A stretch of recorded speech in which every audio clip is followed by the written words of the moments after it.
నమస్తే. ఇప్పుడు మీరు చూడబోతున్న వీడియో ఖచ్చితంగా మీకు ఉపయోగపడుతుంది, నచ్చుతుంది కూడా. మరి మీకు నచ్చిన విషయం నాకు తెలియాలి అంటే ఈ వీడియోని మీరు లైక్ చేయాలి, షేర్ చేయాలి, అలాగే మన ఛానల్ని సబ్స్క్రైబ్ చేయాలి. మీ సపోర్ట్ని నాకు అందిస్తారు కదా. ఓకే, ఇప్పుడు వీడియోని స్టార్ట్ చేద్దాం. నమస్తే, వెల్కమ్ టు అవర్ ఛానల్. నేను పద్మిని. ప్రస్తుతం మనతో పాటు ప్రముఖ ఆధ్యాత్మికవేత్త, ఆస్ట్రాలజర్, రేకి హీలర్ అన్నపూర్ణ గారు మనతో పాటు ఉన్నారు. మాట్లాడదాం. అన్నపూర్ణ గారు నమస్తే అండి. నమస్తే. అన్నపూర్ణ గారు, సొసైటీలో ఒక డిస్క్రిమినేషన్ అనేది చాలా ఫేస్ చేస్తూ ఉంటారు, ఆడవాళ్ళైనా మగవాళ్ళైనా. ఈ విషయంలో ఆడవాళ్ళు ఎక్కువేమో అని అనిపిస్తూ ఉంటుంది. అదే బరువుకి సంబంధించి ఒకవేళ లావుగా ఉన్నారు అని అంటే చాలా డిస్క్రిమినేషన్ని ఫేస్ చేస్తూ ఉంటారు. బండది అని, లావుగా ఉంటుందని, లేకపోతే ఇట్లా ఏవో సమ్ ఇడియాటిక్ అండ్ స్టూపిడ్ వర్డ్స్తో వాళ్ళని పిలుస్తూ ఉంటారు. విచ్ హర్ట్స్ కదా, అవతల వాళ్ళని ఎంతలా హర్ట్ చేస్తుంది. ఏదో కారణాలు ఉండొచ్చు, హెల్త్ ఇష్యూస్ అవ్వచ్చు, థైరాయిడ్ అవ్వచ్చు, లేకపోతే నిజంగానే ఫుడ్ అయి ఉండొచ్చు. ఏంటి దానికి లావుగా ఉంటే ఎందుకు అంటే, లావుగా ఉండడం అనే కాదు, ఎలా ఉన్నా డిస్క్రిమినేషన్ అనేది ఫేస్ చేస్తూనే ఉంటారు. సన్నగా ఉంటే సన్నగా అని, నల్లగా ఉంటే నల్లగా, తెల్లగా ఉంటే తెల్లగా, ఇట్లా రకరకాల. అయితే ఈ బరువు విషయంలో మాత్రం చాలా కాన్షియస్ అయిపోతుంటారు ఆడవాళ్ళు మాత్రం. సే ఫర్ ఎగ్జాంపుల్, ఒకవేళ డెలివరీ అయ్యింది అంటే ఆబ్వియస్గా ఒళ్ళు వస్తుంది కదా. మరి బోల్డ్ అంతా హార్మోనియల్ చేంజెస్ అనేవి ఉంటాయి కాబట్టి ఒళ్ళు వస్తుంది ఖచ్చితంగా. దాని నుంచి మళ్ళీ నాకు నా ఫ్రెండ్ ఒక అమ్మాయి అయితే ప్రెగ్నెంట్ అయ్యింది అన్న ఆనందం కంటే, అయ్యో ఈ ఒళ్ళు ఎలా పోతుంది అన్న బెంగే దానికి ఎక్కువ ఉంది. నేను అప్పుడు, నువ్వు ఫస్ట్ ఈ పీరియడ్ని ఎంజాయ్ చేయి, లావ్ అవ్వడం it's not a big deal, ఖచ్చితంగా తగ్గిపోవచ్చు, ఎక్సర్సైజ్ చేస్తే ఎనీథింగ్ ఇస్ పాసిబుల్ కదా. సో అని ఇట్లా ఏదో చెప్పడం జరిగింది అనమాట. అసలు ఇట్లా బరువుకి రిలేటెడ్గా చాలా ఇబ్బందులు ఫేస్ చేస్తూ ఉంటారు ఫీమేల్ అయితే ఖచ్చితంగా. సో ఏంటండి దీనికి ఏదైనా మీ దగ్గర ఏదైనా రెమెడీ ఉందా?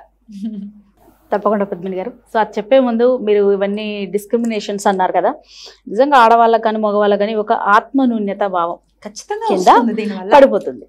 ఎవరికైనా పర్లేదు. ఇప్పుడు స్కూల్కి చిన్న చిన్న ఏజ్ పిల్లలు వెళ్తూ ఉంటారు, వాళ్ళు కూడా డ్రెస్లు వేసుకోవాలన్నా ఆడుగా ఉన్నాయని ఇబ్బందిగా. నేను చాలా మందిని చూసాను, అంటే మా కాలేజ్కి వస్తూ ఉంటారు, మేడం ఏంటి మేడం ఇది వేసుకుంటే ఇది స్ట్రైట్ కట్ అంటే ఏదో అన్ని పేర్లు చెప్తా ఇది చేస్తా బాధపడతా ఉంటారు. నేను ఏదంటాను, మా నీ ఒంటికి నీకు ఏది నప్పుతుంది, నీకు ఏది వేసుకోవాలంటే నీకు ఎంజాయ్ అదే చేస్తూ ఉండు. బట్ ఏంటంటే అది నీకు సాటిస్ఫైగా ఉందా, ఎదురు చూసే వాళ్ళకు కూడా సాటిస్ఫైగా ఉంటుందా చూసుకొని నువ్వు వేర్ చేయి. అంతేగాని ఏదో ఆడగా కనబడాలని కాదు, నువ్వు కావాలని ఆడగా కనబడట్లేదు, ఉన్నదాన్ని నువ్వు చేయలేవు. కానీ ప్రాబ్లం ఏదో అది రెక్టిఫై చేసుకోవాలి. కానీ ఉన్న ప్రాబ్లమ్ని పక్కన పెట్టి నువ్వు ఇంకా టెన్షన్ పడతా ఉంటుంటే టెన్షన్కి ఇంకా బరువు పెరుగుతారా? టెన్షన్ కి చాలా ఎక్కువ పెరుగుతారు, బరువు టెన్షన్ కి పెరుగుతారు, నిద్ర లేకపోవడం వల్ల పెరుగుతారు. అంతేకాకుండా ఏంటంటే ఈ కొందరు ఫుడ్ వల్ల అంటే ఏదంటే మామూలు ఫుడ్ మంచి ఫుడ్ వల్ల కాదు, బయట ఫుడ్ వల్ల కూడా కొందరు పడక హీట్ అవుతుంటుంది. దానివల్ల హీట్ ప్రొడ్యూస్ అవుతా ఉంటుంటే ఏమవుతుందంటే వాళ్ళకు వెయిట్ అనేటువంటిది పుటాన్ అవుతా ఉంటుంది. సో అదొక కారణం. ఇంకా కొందరికి మీరు అన్నట్టు డెలివరీస్, నార్మల్ డెలివరీ అయిన వాళ్ళకు ఒక రకంగా ఉంటుంది, సిజేరియన్ అయిన వాళ్ళకు ఒక రకంగా ఉంటుంది. అంతేకాకుండా ఇంకొకరికి ఏంటంటే ఈ మధ్య కాలంలో ఫుల్ రెస్ట్ ఇస్తున్నారు. అంటే నువ్వు ఫస్ట్ మంత్ నుంచి మొదలు పెడితే 9th మంత్ వరకు మొత్తం ఏమీ చేయొద్దు, అసలు ఏమీ పని చేయొద్దు, వర్క్ చేయొద్దు, అసలు డెలివరీ అయ్యే వరకు ఇలాంటి రెస్ట్రిక్షన్స్ ఉండేసరికి వాళ్ళు కొందరు వాళ్ళకు లేట్గా ఫర్టిలిటీ ప్రాబ్లమ్స్ ఉండి లేట్గా వాళ్ళు కన్సీవ్ అవుతారు. ఆ టైంలో ఏంటంటే ఎక్కువ కేర్ తీసుకుంటారు. కేర్ ఎక్కువ అయిపోయి ఏమవుతుందని అంటే ఒళ్ళు వచ్చేస్తుంది. ఎక్కువసేపు కూర్చోవడం, ఎక్కువసేపు పడుకోవడం, ఎక్కువసేపు ఇది అవ్వడం వల్ల కూడా వాళ్ళకు ఒళ్ళు వచ్చేస్తుంది. ఎందుకంటే అది కాపాడుకోవాలి కదా అన్న ఇంటెన్షన్లో పాపం ఇది అవుతా ఉంటుంది. సో ఈ విధంగా రకరకాలుగా కావచ్చు, డెలివరీ అయ్యాక రావచ్చు, లేదా కొందరికి ఇందాక చెప్పాను ఫైబ్రాయిడ్స్, సిస్ట్, ఇలాంటివన్నీ కూడా, యూరినరీ ట్రాక్ ఇన్ఫెక్షన్స్ కి కూడా, థైరాయిడ్ కి కూడా మెయిన్. వీటి వల్ల కొందరు లావుగా ఉండరు, కానీ గ్యాస్ట్రిక్ సమస్య వల్ల పొట్ట ఉబ్బినట్టు ఉండేసరికి ఎంతో లావుగా కనబడతారు, వాళ్ళు బెలూన్ లాగా కనబడిపోతూ ఉంటారు. ఇలా రకరకాల మీరు అన్నట్టు రకరకాల ఇష్యూస్, ఇవన్నీ కూడా మనకు ఈ బరువు పెరగడానికి మనకు ఛాన్సెస్ ఉంటాయి. ఏంటి మరి ఇంట్లో మరి అదే నన్ను అంటారు చాలా మంది గృహిణులు, అమ్మ పొద్దున్న లేస్తే మాకు పని అమ్మాయి కూడా లేదు, పొద్దున్న లేస్తే రాత్రి వరకు ఏదో ఒక పని చేస్తాను ఉంటాం, తిరుగుతూ ఉంటాం. తిరగడం కంపల్సరీ కొంచెం ఫిజికల్ వర్క్, ఎందుకంటే ఏదో ఒక సమయం ఫిజికల్ గా వర్క్ చేయడానికి కొంచెం కిందికి వచ్చి కాసేపు ఒక 10 minutes వాకింగ్ చేశారంటే మెంటల్ గా ఫ్రెష్ అవుతాము, ఫిజికల్ గా బాడీ ఫిట్ గా ఉంటుంది. మెయిన్ అక్కడ ఫిజికల్ గా బాడీ ఎలా ఫిట్ ఉంటుందంటే, ఊరికే ఇంట్లో నడిచింది ఒకటి, బయట నడిచేసరికి కొంచెం కాళ్ళు ఫ్రీ అవ్వడం, కాస్త ఇది అవ్వడం కూడా, ఇవన్నీ కూడా. ఎందుకంటే కొందరికి వెరికోసిస్ వెయిన్స్ ఉంటాయి కాళ్ళల్లో, దానివల్ల నడవలేదు, అది కూడా మనకి రిలాక్స్ అవుతూ ఉంటుంది. ఇలా ఒక 10 minutes ఫిజికల్ వర్క్ కంపల్సరీ చేయండి. ఎస్, ఇంకా ఫుడ్ విషయంలో అంటే మనం రెస్ట్రిక్షన్స్ చెప్పలేము, ఎవరి ఫుడ్ ఇంకా వాళ్ళ ఇష్టం, ఎవరి ఇంటిని బట్టి వాళ్ళు తింటూ ఉంటారు. ఎస్, ఇక్కడ మనం మరి వెయిట్ ఎలా తగ్గాలి, మనం వేదిక పరంపరలోనే ఉన్నాము. వేదికలో కనుక చెప్పినట్టయితే ఒక్కొక్క దేవుడిని ఒక్కొక్కలాగా చేస్తున్నాము. ఈ వెయిట్ లాస్ కి సంబంధించి మనం ఆంజనేయ స్వామిని ఇన్వోక్ చేస్తాం. ఆంజనేయ స్వామి సంబంధించినటువంటి మంత్ర సాధనలో మనము ఆంజనేయ స్వామికి సంబంధించినటువంటి ఒక మంత్ర సాధన ఉంటుంది. ఒక చిన్న వర్డ్ ఉంటుంది, అదేంటంటే లగీమా. లగీమా. లగీమా అరే పేరు భలే ఉంది, గమ్మత్తుగా. LAGHEMA. లగీమా. LAGHEMA. లగీమా. లగీమా అనేటువంటి వర్డ్ని మీరు ఏ రోజైతే స్టార్ట్ చేస్తారో, ఈ ఎపిసోడ్ చూడగానే మీరు స్టార్ట్ చేసినా కూడా ఆ రోజు మీరు వెయిట్ ఎంత ఉన్నారో ఒకసారి చూసుకోండి. 21 days కంటే ఒకసారి ఏంటంటే ఒకేసారి 10 కిలోలు తగ్గాలి, ఒకేసారి 10 కిలోలు పెరగాలి అన్నా కూడా ఏంటంటే అది లైపోసెక్షన్ పక్కన పెడితే మనకి ఏంటంటే అది హెల్దీ కూడా కాదు. ఏదో చెప్తా ఉంటారు, జిమ్ లోకి వెళ్ళి ఏదో ఉద్యమం లాగా చేసి ఆ జిమ్ ని అదే అస్తమానం చేస్తూ తగ్గాలి అంటే ఇంకా పెరుగుతాం. ఆ ఇంటెన్షన్ మనకి ఆ యాంగ్జైటీలో పెరుగుతాం తప్ప తగ్గం మనము. కాబట్టి మనకి ఏంటంటే మెల్లిగా స్లోగా ఒక 21 days టార్గెట్ పెట్టుకోండి. 21 days లో డెఫినెట్ గా 1 kg అయినా తగ్గుతారు.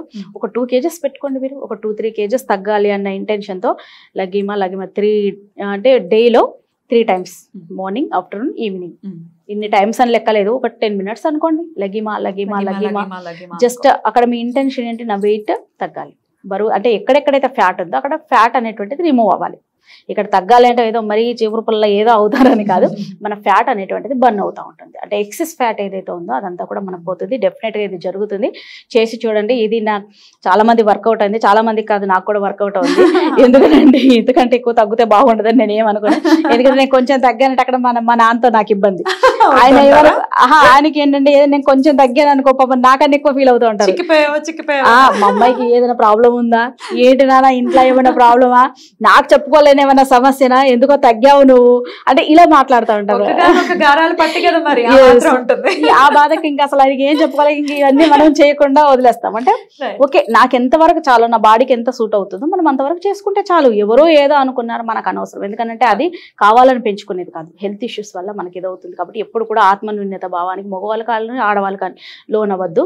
పీస్ఫుల్గా ప్రాబ్లం వచ్చింది అంటే సాల్వ్ అనేటువంటిది కంపల్సరీ ఎలా సాల్వ్ చేయాలి అది చూసుకోవాలి. లగీమా. ఎన్నిసార్లు? ఒక 10 minutes అనుకో. ఒక 10 minutes అనుకోండి. మీరు అనుకుంటూ ఉంటుంటే మీకు ఎక్కడైతే ఫ్యాట్ ఉంటుందో, నేను చెప్తున్నాను కదా, ఏదైనా మనకు సెన్సేషన్ ద్వారా తెలుస్తుంది. మీకు ఫ్యాట్ ఉన్న దగ్గర కంపల్సరీ మీకు రిలాక్స్ అయినట్టు, ఫ్యాట్ కొంచెం నాకు కరుగుతుంది మీకు తెలుస్తుంది, అది నాకు బర్న్ అవుతుందని. ఎందుకంటే మీరు చూస్తారు కదా, మీరు కావాలంటే మీరు పెట్టుకోవచ్చు, ఏంటి కామెంట్స్ పెడతారు కదా, కామెంట్స్ లో కూడా మీకు ఎలా ఉందన్న మీ ఫీలింగ్స్ చెప్పుకోవచ్చు. వెదర్ రైట్ ఆర్ రాంగ్ అది ఏదైనా కావచ్చు. మీరు ఇంటరాక్షన్ అవసరం మనకి, మంచిది కావచ్చు చెడు కావచ్చు, పెట్టవచ్చు. ఎందుకంటే మంచి అవుతే చాలా మందికి మీరు ఫేవర్ చేస్తున్న వాళ్ళు అవుతారు. నిజంగానే దీని వల్ల నాకు ఇంత ఇది ఉందని. ఎందుకంటే బోల్డ్ అని డబ్బులు కూడా ఖర్చు చేస్తున్నారు దీని గురించి. వెయిట్ లాస్ అవ్వటం కోసం రకరకాల ప్రయత్నాలు చేయడం, అన్ని మన చేతుల్లో ఉన్నవే, మనకు తెలిసినవే. డైట్ కూడా కంట్రోల్ ఖచ్చితంగా ఉండాలి. ఎట్లా పడితే అట్లా తినటం, 6 తర్వాత తినకుండా ఉంటే కూడా డెఫినెట్ గా వెయిట్ లాస్ అయిపోతుంది, అందులో ఎట్లాంటి డౌట్ లేదు. 6 తర్వాత ఇంకేం తినద్దు, ఇది ఒక నియమం పెట్టుకుంటే బాగుంటుంది. డైలీ ఒక 15 minutes మీరు వాక్ చేయండి, 10 to 15 minutes వాక్ చేయండి. లగిమా చేయండి. కొంచెం ఆహార విషయంలో జాగ్రత్తగా ఉండండి. డెఫినెట్ గా మీరు 21 days లో ఒక 2 kgs 3 kgs టార్గెట్ పెట్టుకోండి. ఈవెన్ 1.5 అన్న తగ్గుతారు, తగ్గి చూపిస్తారు. అది డెఫినెట్ గా నేను చెప్పేది దాదాపుగా ఇది అవుతున్నాయి, నా మీద నాకు నమ్మకము. రైట్ అండి. ఇప్పుడు మీరు ఎలాగో చెప్పారు కాబట్టి, ఇంత కాన్ఫిడెంట్ గా మీరు చెప్తున్నారు కాబట్టి, మీరు ఆల్రెడీ ఇందాక చెప్పారు, కమెంట్స్ లో పెట్టండి. ఈ రోజు నుంచి ఈ ఎపిసోడ్ ఎప్పుడైతే చూస్తారో దాని నుంచి 21 days ఒకసారి అబ్జర్వ్ చేద్దాం మనం. నేను కూడా చేస్తాను, నేను కూడా అందులో పార్టిసిపేట్ చేస్తాను. ఎస్, భాగస్వామ్యం అవుతున్నారు. సో ఖచ్చితంగా చేస్తాను నేను కూడా. ట్రై చేద్దాం, లెట్స్ ట్రై. మనం 21 days ఆగక్కర్లేదు. జస్ట్ నేను ఇందాక వాయో చెప్పాను మీకు. వాయో చెప్పినప్పుడు ఎలా అయితే గ్యాస్ట్రిక్ మనకు ఇది రిలీజ్ అవుతుందో, లగిమా అనుకుంటూ పడుకోండి, కూర్చోండి, పడుకోండి. ఎనీ టైప్ అంటే ఇలా కూర్చొని చేసినా కూడా మనకు బర్నింగ్ సెన్సేషన్ మనకు తెలుస్తుంది. కంపల్సరీ సెన్సేషన్ అంటే ఇప్పుడు లగిమా అనుకుంటూ ఉంటుంటే చేతులు ఇవన్నీ మనకు ఊగిపోయినట్టు ఇది తెలుస్తుంది, వైబ్రేషన్స్ వస్తాయి. ఎందుకంటే ఆ పవర్, ఆంజనేయ స్వామి మంత్రానికి ఉన్నటువంటి పవర్ అలాంటిది. ఎందుకంటే నేను ఇంకేదో ఇంగ్లీష్ ఏదో నమ్ముకొని చెప్పట్లేదు, దేవుళ్ళ వేదాలను నమ్ముకొని చెప్తున్నాను, వేద పరంగా వెళ్తున్నాను. అమేజింగ్. ఇది మాత్రం చాలా చాలా అవసరం అండి. చాలా చక్కగా మాకు చెప్పారు. ఒకవేళ మర్చిపోతున్నాం, త్రిసంధ్యలు అంటే పొద్దున్న మధ్యాహ్నం సాయంత్రం కూడా అనుకోవాలి అని చెప్తున్నారు కాబట్టి ఒక అలారం పెట్టుకోవటము, లేకపోతే ఏదైనా అదంతా ఒకవేళ గుర్తు రాకపోయినా మీరు ఎప్పుడు కలిగి ఉంటప్పుడు అనుకోండి 3 times 3 per day ఇన్ని టైమ్స్ అనే లేదు, అది ఎటువంటి హార్మ్ఫుల్ కాదు. మీరు ఎంత అనుకుంటే అంత మీకు హెల్ప్ అవుతుంది అనుకోండి. అంతే, ఎప్పుడు వీలవుతుంది అప్పుడు అనుకోండి. మీరు చాలా అవసరమైన విషయం చెప్పారండి. అంతే, డెఫినెట్ గా అందరూ సంతోషిస్తారు. మేడం ఇంత మంచి చెప్పిందని కూడా మీరు కామెంట్ పెడతారు, ఎందుకంటే నా విషయంలో నాకు తగ్గాను కదా నేను అట్లా. Beautiful beautiful. Thank you so much అండి. నమస్తే. Thank you.